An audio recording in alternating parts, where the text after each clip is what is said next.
Hello everyone, I am Akhil and I will be taking you through the course CL249 Computational Methods Lab.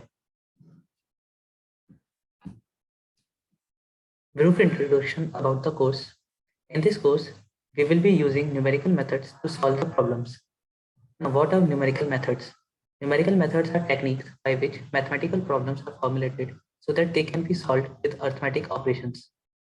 In this course, we will be covering important topics, namely roots of nonlinear equations, solution to a system of linear equations, in which we will cover Gauss elimination method, Gauss-Jordan method, LU decomposition, and some iterative techniques like Jacobi method and Gauss-Seidel method.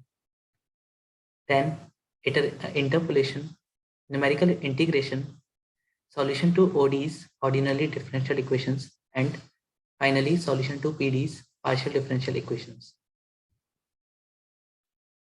Some symbols used in flowcharts are given here. The mainly symbols that are used are the process and decision one.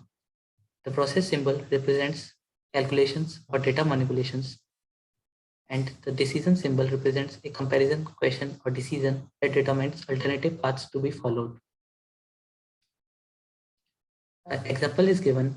We are given a flowchart and corresponding pseudocode. Let's see them. In the first one, a condition is given. If the condition is true, we proceed with a true block. If the condition is false, we proceed with a false block. So the pseudocode is if condition, then true block, else false block, and if.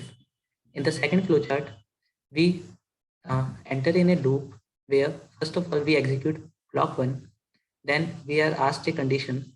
If the condition is true, then we exit the loop and continue with the next part of it.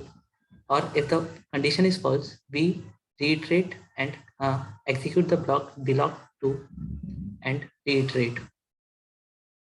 So the pseudocode is do block 1. If condition is true, exit. Otherwise, block 2 and undo and reiterate until we exit from the loop. Thank you.